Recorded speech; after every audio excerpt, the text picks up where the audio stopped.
La réplica de Addison fue vigorosa e incisiva. Sus aseveraciones sobre Maybrick parecían tender a lo extravagante. No era un tomador de arsénico, era un hombre prudente que gozaba de buena salud. En abril estuvo enfermo por primera vez en su vida. Addison criticó amargamente la declaración de la señora Maybrick, cuidadosamente pensada y hábilmente pronunciada. Atacó sagazmente la indicación de que Maybrick hubiese tomado arsénico poco antes de su muerte. Él, que conocía tan bien los remedios y que tanto gustaba de hablar de ellos, jamás sugirió a nadie que eran síntomas de envenenamiento por arsénico. Sin misericordia, disecó la famosa esquela para abrirle. Protestó contra la idea de que exista algún cariño por su marido en una mujer que escribió aquella carta. Y finalmente, si ella es declarada culpable, habremos aclarado un terrible hecho oscuro y habremos probado un asesinato fundado en el libertinaje y en el adulterio, y realizado con una hipocresía y una astucia que rara vez se han igualado en los anales del crimen. Era la tarde del quinto día y el tribunal levantó la sesión. A la mañana siguiente el juez comenzó su informe largo, concienzudo, intermitentemente inteligible.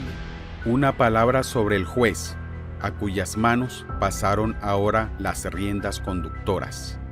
El juez Fitzjames Stephen era un hombre de grandes dotes, literato de afición, ensayista de nota, amigo íntimo de Freud y de Carlyle. Abarcaba y disfrutaba una esfera de actividad más amplia de lo acostumbrado entre los miembros de su profesión legal. Como juez, adhería a los principios liberales y le disgustaban los simples tecnicismos. Su inteligencia, inflexible y clara, más que perspicaz, era ducha en el ordenamiento de los hechos. Era escrupulosamente recto, escrupulosamente humano y una reconocida autoridad en las reglas de las pruebas criminales. Pocos hombres hubiesen estado mejor preparados para considerar el caso Maybrick que el juez Stephen en su apogeo.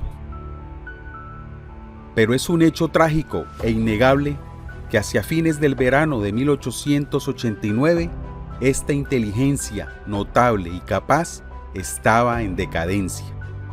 4 años antes, Stephen había sufrido un ataque que lo obligó a abandonar temporariamente sus tareas. Poco después las reanudó y comenzó a sufrir un lento decaimiento. Gradualmente, en varios años, sus facultades mentales disminuyeron. Al fin, impulsado por voces de público descontento, el angustiado juez consultó a un médico. Se le diagnosticó una enfermedad maligna y él inmediatamente renunció.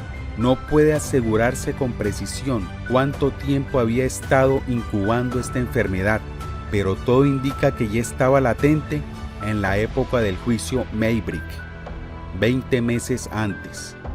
El informe, tan completo en su concepción, su lectura llevó casi 2 días, era en su ejecución vago y confuso. Desde el principio hasta el fin, el juez parecía desorientado. Manifestó al jurado que los papeles matamoscas habían sido comprados en marzo y se sintió algo molesto cuando lo rectificaron. Atribuyó las opiniones de un médico a otro, leyó una carta que no se había presentado, dijo cosas que inducían a peligrosos errores. Si se puede mostrar una cantidad suficiente de arsénico para causar la muerte, ¿por qué entonces es necesario seguir adelante? Dijo cosas que en realidad eran altamente perjudiciales. Aquel día empezaron los síntomas de lo que puede llamarse la dosis fatal. Dijo cosas que estaban exentas de cualquier sentido, sea lo que fuere. Ustedes se inclinan a atribuir una conexión entre lo que es una prueba en el resultado a que llegarán, porque es expuesta ante ustedes y en esa forma pueden llegar a cometer una injusticia de mayor o menor grado, según la situación del caso. La queja contra el juez no fue debida a parcialidad alguna. hizo todo lo que pudo, sin duda, para mantener el equilibrio.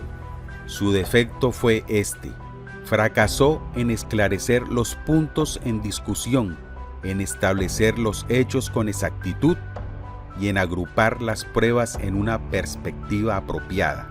De este modo, al final de un caso grave y complicado, el jurado no recibió ninguna directiva adecuada. Si este jurado, en especial, se hubiese beneficiado con ella, es un asunto completamente diferente. A las 3:20 de la séptima tarde, el jurado se retiró a deliberar en privado. Si estaba decidido en favor de la absolución, se podía presumir que no estaría mucho tiempo ausente. Si no, el campo de la discusión era tan amplio y los temas a considerar tan discutibles e intrincados que no era de extrañar que tardara horas. Estuvo de regreso a las 4:05. 10 minutos después había dado su fallo y la señora Maybrick había sido sentenciada a morir en la horca. Cualquiera que haya sido la reacción inmediata de Liverpool, el país entero se disgustó profundamente con este resultado. The Times lo condenó en su editorial. Los principales abogados y médicos dejaron constancia de su inquietud. Se realizaron conferencias para dejar oír la protesta y el disentimiento. Se realizaron más de 10.000 peticiones para la suspensión de la ejecución. Tampoco les faltó actividad a los círculos oficiales.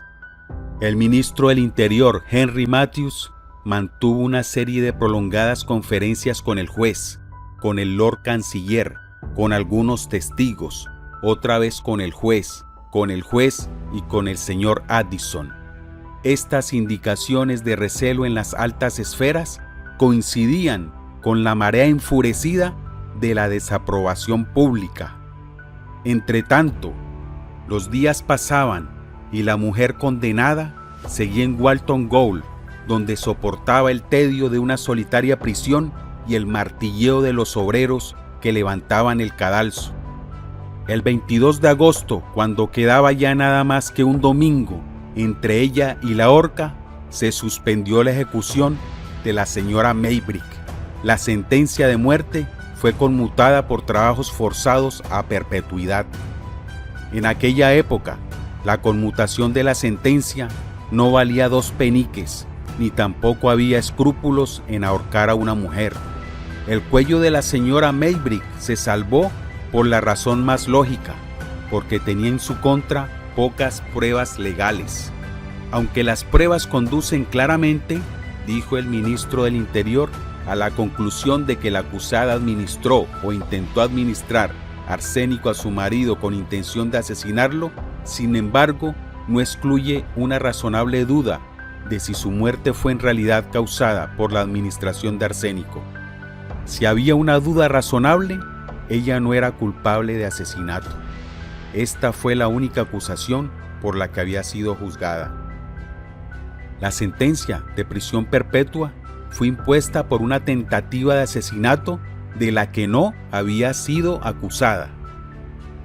Russell, primero como asesor, luego como jefe de la magistratura, jamás dejó de bregar por la liberación de la señora Maybrick.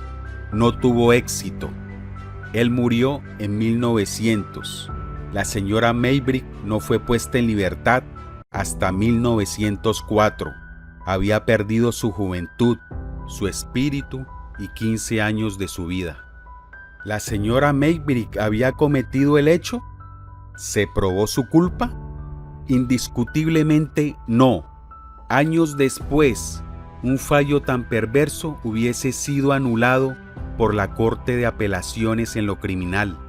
En 1889, esa corte no existía. Todo cuanto podía hacerse, se hizo, pero no fue suficiente, y el fallo de aquel jurado queda, desgraciadamente, para el escarnio y descrédito del buen nombre de la justicia británica.